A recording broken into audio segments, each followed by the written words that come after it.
सुंदर चचा? अरे सुंदर चचा, तुम्हारा पेट तो एकदम कद्दू हो गया है। रिक्शे पर बैठे बैठे मैंने ज्यों ही आवाज लगाई, जवाब में चचा ने बिल्कुल वैसे ही मुस्कुराहट दे दी जैसे कि 6-7 साल पहले दिया करते थे।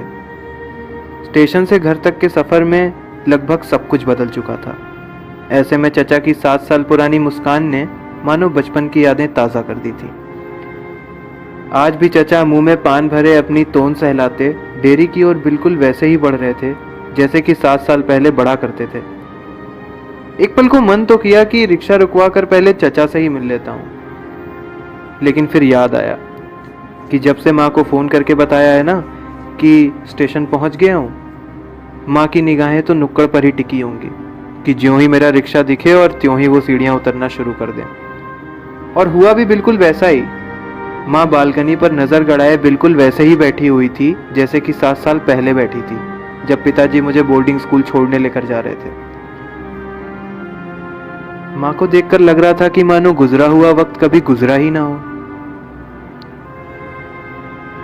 मुझे देखते ही माँ की आंखों में चमक, खुशी और थोड़े से भावुकता के आंसुओं का ऐसा संगम दिखा जिसके आगे दुनिया की बड़ी से बड़ी और खूबसूरत से खूबसूरत चीज भी महज दाल में नमक के बराबर थी। हाँ, अंदर ही अंदर एक डर जरूर था। दरअसल मेरा मोहल्ला शहर से थोड़ा बाहर की ओर था और जिंदगी का संघर्ष वहां सुबह होते ही शुरू हो जाता। ले दे के पानी की एक टोटी थी, लेकिन सुबह 4 बजे उसमें पानी बाद में आता था। उससे पहले ही पूरा मोहल्ला होड़ में लग जाता था कि पानी पहले भरेगा कौन। मुझे आज भी याद है वो दिन जब मेरी 5वीं की परीक्षा थी। सारी रात जगी थी माँ पानी के लिए ताकि सुबह उठकर मुझे 2 रोटी सेक कर दे सके। ऐसी कुछ छोटी बड़ी और धुंधली यादों के साथ मैंने अपना बचपन बोर्डिंग स्कूल में गुजार दिया था। अब 12वीं की परीक्षा पास कर ली थी तो सोचा कुछ दिन माँ के पास भी गुजार लेता हूँ। दरअसल मजबूरी ना होती तो माँ मुझे कभी आने ना देती। हमेशा कहती कि मोहल्ले का माहौल ठीक नहीं है। हालांकि बीते कुछ सालों में मोहल्ला काफी सुधर गया था। अभी पिछले ही साल कुंभ के मेले में विकास की बारिश हुई तो 2-4 बूंदें छटक कर मानो इधर भी गिर गईं।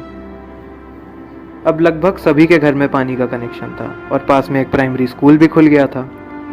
पर पूरे मोहल्ले में अभी भी सुंदर चचा के बाद सबसे ज्यादा पढ़ा लिखा इंसान मैं ही था, क्योंकि सुंदर चचा ने भी बीए की परीक्षा दूसरे साल में छोड़ दी थी। और इन्हीं सब कारणों के चलते माँ ने मुझे सख्त हिदायत दी थी कि मुझे मोहल्ले में ना ही किसी के साथ दोस्ती करनी है और ना ही दुश्मनी।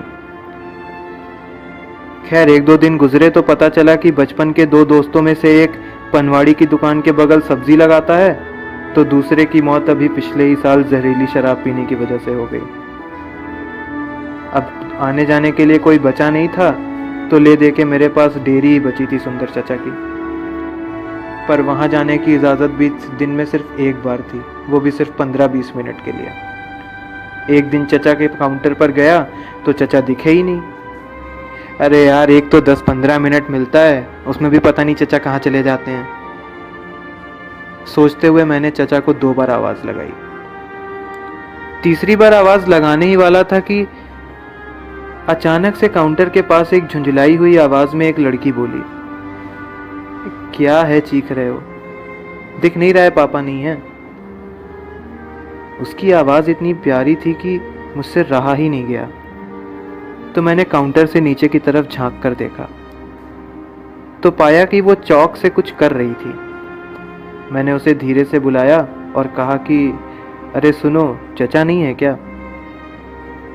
मेरा इतना बोलना कि मानो ज्वालामुखी अब फट चुका था और अंगारों में खुद को नहलाने के सिवा कोई ऑप्शन नहीं बचा था मेरे पास। उसने चौक को पटका और लाल आंखों को दिखाते हुए मुझे बोली, दिख नहीं रहा है लक्ष्मण रेखा खींच रही हो? तुम्हें तो चींटी काटेगी नहीं, काटेगी तो मुझे ना। इतना कहते ही इससे पहले कि उसका पारा और चढ़ता कि हम दोनों की नजरें मिल गईं और कब धीरे धीरे उसका वो गुस्सा मुस्कुराहट में बदल गया पता ही नहीं चला। दरअसल वो कोई और नहीं बल्कि किट्टू थी, चचा की मझली बेटी। बचपन में हम दोनों बलदेव अंकल के बगीचे से खूब आम चुरा कर खाते। और स्कूल से लौटते भी साथ नहीं। मेरे बचपन के कुछ 2-3 दोस्तों में से किट्टू भी एक थी। हालांकि इस किट्टू और उस किट्टू में ज़मीन आसमान का अंतर था। पकड़े जाने पर बलदेव अंकल के घंटों डांटने के बाद भी उस किट्टू के माथे पर शिकन न आती, और ये किट्टू, ये तो 2 बार चचा के बारे में पूछने पर ही आग बबूला हो गई थी। खैर, कुछ तो था जो मुझे बार बार उसकी तरफ खींच रहा था। कुछ तो था जो बार बार मुझसे कह रहा था कि मैं उसे देखूं। कुछ तो था जो मुझे उसकी तरफ आकर्षित कर रहा था। दरअसल किट्टू स्कूल में मुझसे 1 साल छोटी थी, तो मैंने उत्सुकतावश पूछ लिया कि सुबह सुबह यहाँ क्या कर रही है, स्कूल नहीं गई क्या? मेरा इतना पूछना कि मानो उसकी आंखें शर्म से नीचे हो गईं। मानो स्कूल जाने की बात पूछकर मैंने उसे 100 गालियां बिना सांस लिए ही दे दी हूं। स्कूल? उसने आंखें चुराते हुए और मेरी बात का जवाब देते हुए बोला, वहां गए तो जमाना हो गया। 7वीं क्लास में गए थे आखिरी बार, फिर पापा ने नाम ही कटवा दिया। बोला क्या करेगी स्कूल जाके। बस तब का दिन है और आज का दिन है। ये तो गनीमत है कि तुझे दुकान पर ही मिल गई। 2 दिन बाद आता ना तो ससुराल में मिलती। और इतना कहकर वो मुस्कुराने लगी। ससुराल? मेरे पूछने पर उसने जवाब दिया, हाँ, तुझे नहीं पता क्या मेरी शादी तय हो गई है? मुझे लगा पापा ने बताया ही होगा। खैर, अब तो जान गया। 2 महीने बाद है शादी, तू भी आना। शादी? ससुराल? मेरे दिमाग में एक अजीब सी उथल पुथल शुरू हो गई। चचा के लिए उमड़ा हुआ सारा प्यार मानो एक पल में नफरत में बदल गया था। अरे उसकी उम्र ही क्या थी, सिर्फ 17 साल। ऐसा कैसे कर सकते हैं वो उसके साथ? उसकी मासूम शक्ल देखता तो बचपन में माँ के किए हुए संघर्षों की याद आ जाती। वो अभी इन सब चीजों के लिए बिल्कुल भी तैयार नहीं थी। खैर, पूछने के लिए मेरे पास कुछ था नहीं, तो मैंने ऐसे ही पूछ लिया कि तू यहाँ दुकान पर क्या कर रही है? तो जवाब में उसने बताया कि पापा रज्जन चचा के साथ पता नहीं कहाँ चले गए हैं। अब वो वापस आए तो मैं घर जाऊं। खैर, मैं सोच रही थी कि यहाँ पर थोड़ी सफाई भी कर देती हूँ, देख कितनी धूल हो रखी है। उसका इतना बोलना था कि सुंदर चचा वापस आ गए। इस 10 मिनट की मुलाकात में मानो सब कुछ ठहरा दिया था। एक अजीब सा लगाव पैदा होता हुआ दिख रहा था मेरे अंदर उसके लिए, जिसे रोक पाना मेरे लिए बिल्कुल मुश्किल था।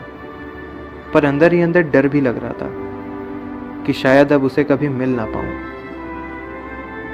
बस मन में यही उथल पुथल चल रही थी कि चचा ने अचानक से मुझसे पूछ लिया,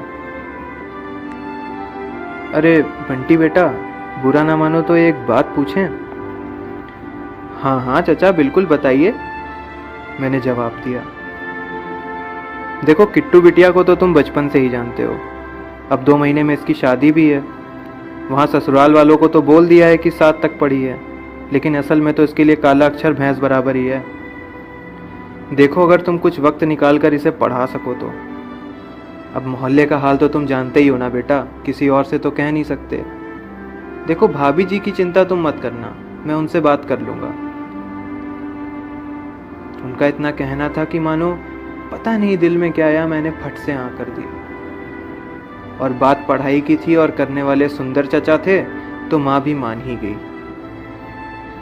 धीरे धीरे दिन बीतने लगे। किट्टू के लिए मेरे अंदर की हमदर्दी कब प्यार में बदल गई पता ही नहीं चला। अब पता नहीं ये प्यार था या नहीं, पर उसके साथ 11 का पहाड़ा दोहराना अच्छा लगने लगा था। उसके आंखों में देखते ही देखते पहाड़ा कब 11 के बजाय 12 का हो जाता पता ही ना चलता। और भूल जाने पर वो याद करने की कोशिश में नाक को ऐसा सिकोड़ती कि खुदा कसम मन करता कि इसे कभी याद ही ना आए। खैर, जैसे तैसे 45 दिन बीत गए और आज मुझे उसके घर आखिरी बार जाना था। पर आज मुझे उसे पढ़ाने नहीं जाना था, बल्कि चचा ने मेरे सम्मान में मुझे दावत दी थी। मैंने सोचा था कि आज चचा को अपने प्यार के बारे में सब कुछ बता दूंगा उन्हें कि मैं किट्टू को कितना पसंद करने लगा हूं। मैंने ज्यों ही सारी हिम्मत जुटाकर कुछ बोलने की सोची, मेरी नज़र किट्टू पर जा टिकी। मुझे पता तो था कि महसूस वो भी करती है मेरे लिए कुछ, पर यह दोस्ती है या प्यार मुझे इस बारे में कोई इल्म नहीं था।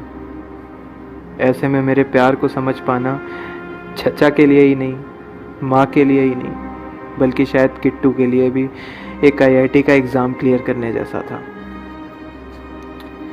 लेकिन फिर मैंने सोचा कि बोल तो देता ही हूँ। ज्यों ही मैं कुछ बोलने वाला था कि अचानक मेरे सामने माँ के संघर्ष की वो तस्वीर सामने आ गई, जिसका कोई आकार या प्रतिबिंब तो नहीं था, पर मेरे शरीर का हर कतरा उसे पहचानता था। मेरी एक चुप्पी तोड़ने पर मैं बहुतों का भरोसा तोड़ देता, शायद किट्टू का भी। मैं किट्टू को कि होने वाले पति से ज्यादा सुंदर, पढ़ा लिखा और योग्य भी था, पर हालात और माहौल के आगे शायद उसने अपनी हकीकत अपने स्कूल छूटने के पहले दिन ही कबूल कर ली थी, और इसे अब झुठला पाना मेरे लिए लगभग नामुमकिन था। वो पहला मौका था जब मेरी चुप्पी से गुजर के एक कौर को निकलना भी पहाड़ तोड़ने जितना मुश्किल था मेरे लिए।